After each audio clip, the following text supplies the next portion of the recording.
Araw-araw na mga salita ng Diyos. Ang pananampalataya sa Diyos ay nangangailangan ng isang normal na espiritual na buhay na siyang pundasyon sa pagdanas ng mga salita ng Diyos at pagpasok sa realidad. Lahat ba ng inyong kasalukuyang pagsasagawa ng mga panalangin, ng paglapit sa Diyos, ng pagkanta ng mga himno, pagpuri, pagmumuni-muni, at pagninilay ng mga salita ng Diyos ay katumbas ng isang normal na espiritual na buhay? Mukhang walang nakakaalam sa inyo.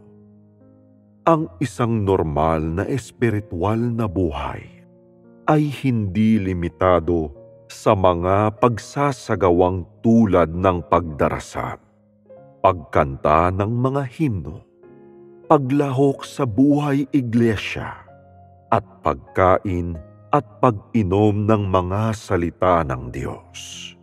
Sa halip, kinapapalooban ito ng pamumuhay ng bago at masiglang espiritual na buhay. Ang mahalaga ay hindi kung paano kayo nagsasagawa, kundi kung ano ang ibinubunga ng inyong pagsasagawa. Naniniwala ang karamihan sa mga tao na ang isang normal na espiritual na buhay ay kailangang kapalooban ng pagdarasal, pagkanta ng mga himno, pagkain at pag-inom ng mga salita ng Diyos o pagninilay sa Kanyang mga salita. Mayroon mang tunay na epekto ang gayong mga pagsasagawa o kaya'y humahantong man ang mga ito sa tunay na pagkaunawa. Nakatuon ang mga taong ito sa pagsunod sa mababaw na mga pamamaraan nang hindi iniisip ang magiging resulta ng mga ito. Sila ay mga taong nabubuhay sa mga ritual ng relihiyon. Hindi mga taong nabubuhay sa loob ng iglesia, at lalong hindi sila mga tao ng kaharian. Lahat ng kanilang panalangin, pagkanta ng mga himno, at pagkain at pag-inom ng mga salita ng Diyos ay puro pagsunod sa panuntunan na ginagawa dahil napipilitan sila at para makaagapay sa mga kalakaran, hindi dahil sa kahandaan at ni hindi mula sa puso. Gaano man manalangin o kumanta ang mga taong ito, hindi magkakaroon ng bunga ang kanilang mga pagsisikap, sapagkat ang isinasagawa nila ay mga panuntunan at ritual lamang ng relihiyon. Hindi talaga sila nagsasagawa ng mga salita ng Diyos. Nagtutuon lamang sila sa pagkabahala kung paano sila nagsasagawa at itinuturing nilang mga panuntunang susundin ang mga salita ng Diyos. Hindi isinasagawa ng gayong mga tao ang mga salita ng Diyos. Pinagbibigyan lamang nila ang laman at gumagawa sila para makita ng ibang mga tao. Lahat ng panuntunan at ritual na ito ng relihiyon ay tao ang pinagmulan. Hindi nagmumula ang mga ito sa Diyos. Ang Diyos ay hindi sumusunod sa mga panuntunan, ni hindi siya sakop ng anumang batas. Sa halip, gumagawa siya ng mga bagong bagay araw-araw nagsasakatuparan ng praktikal na gawain. Gaya ng mga tao sa Three Self Church na nililimitahan ang kanilang sarili sa mga pagsasagawa, tulad ng pagdalo sa pagsamba sa umaga araw-araw, pag-aalay ng mga panalangin sa gabi, at panalangin ng pasasalamat bago kumain, at pasasalamat sa lahat ng bagay. Gaano man karami ang kanilang ginagawa, at gaano man katagal nila iyon ginagawa, hindi mapapa sa kanila ang gawain ng banal na Espiritu. Kapag nabubuhay ang mga tao sa gitna ng mga panuntunan at nakatutok ang kanilang puso sa mga pamamaraan ng pagsasagawa, hindi makakagawa ang banal na Espiritu dahil ang kanilang puso ay puno ng mga panuntunan at pagkaintindi ng tao. Sa gayon, hindi nagagawang mamagitan at gumawa ang Diyos sa kanila. At maaari lamang silang patuloy na mabuhay sa ilalim ng kontrol ng mga batas. Ang gayong mga tao ay walang kakayahang tumanggap ng papuri ng Diyos kailanman. Ang normal na espiritual na buhay ay isang buhay na ipinamuhay sa harap ng Diyos. Kapag nagdarasal, maaaring patahimikin ng isang tao ang kanyang puso sa harap ng Diyos at sa pamamagitan ng panalangin.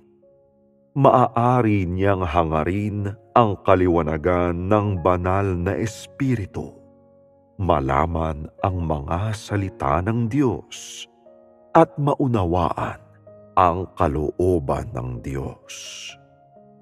Sa pamamagitan ng pagkain at pag-inom ng kaniyang mga salita, maaaring magkaroon ang mga tao ng mas malinaw at mas lubos na pagkaunawa sa kasalukuyang gawain ng Diyos.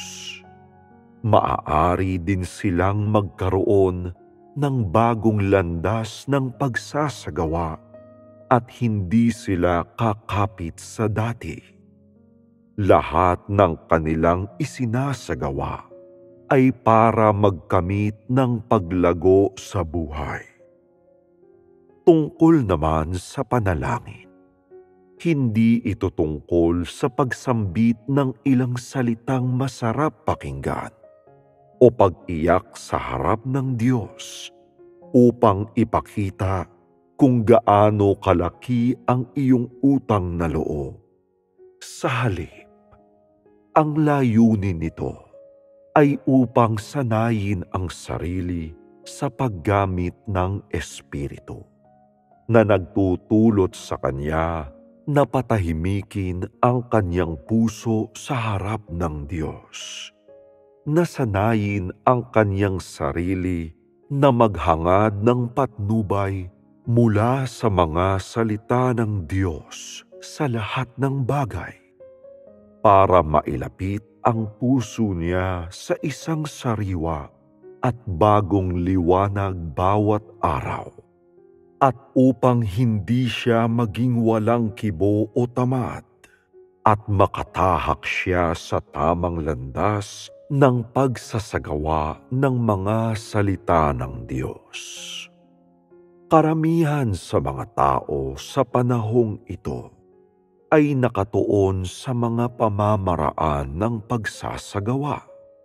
Subalit hindi nila ginagawa iyon para patuloy na sikaping matamo ang katotohanan at magkamit ng paglago sa buhay.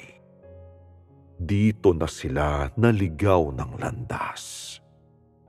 Mayroon ding ilan na may kakayahang tumanggap ng bagong liwanag. Ngunit hindi nagbabago ang kanilang mga pamamaraan ng pagsasagawa. Tangay nila ang dati nilang mga pagkaintindi sa relihiyon, habang umaasa silang tumanggap ng mga salita ng Diyos ngayon. Kaya ang tinatanggap nila ay doktrinang may kulay pa rin ng mga pagkaintindi sa relihiyon. Hindi lamang liwanag ngayon ang kanilang tinatanggap. Dahil dito, may dungis ang kanilang mga pagsasagawa. Dati pa ring mga pagsasagawa ang mga iyon gamit ang bagong pabalat. Gaano man kahusay ang kanilang pagsasagawa, mga mapagpaimbabaw sila. Inaakay ng Diyos ang mga tao sa paggawa ng mga bagong bagay araw-araw, na inuutos na bawat araw ay may bago silang mababatid at mauunawaan, at hinihiling na huwag silang maging makaluma at paulit-ulit. Kung naniwala ka na sa Diyos sa loob ng maraming taon, subalit hindi man lang nagbago ang iyong mga pamamaraan ng pagsasagawa, at kung masigasig at abala ka pa rin tungkol sa mga bagay na panlabas, subalit wala kang tahimik na pusong maiharap sa Diyos upang matamasa ang kanyang mga salita, wala kang mapapala. Pagdating sa pagtanggap sa bagong gawain ng Diyos, kung hindi mo iibahin ang iyong pagpaplano, hindi ka nagsasagawa sa isang bagong paraan, at hindi ka naghahangad ng anumang bagong pagkaunawa, kundi sa halip ay kumakapit ka sa dati mong pagkaunawa at tumatanggap lamang ng kaunting limitadong bagong liwanag, nang hindi binabago ang paraan ng iyong pagsasagawa.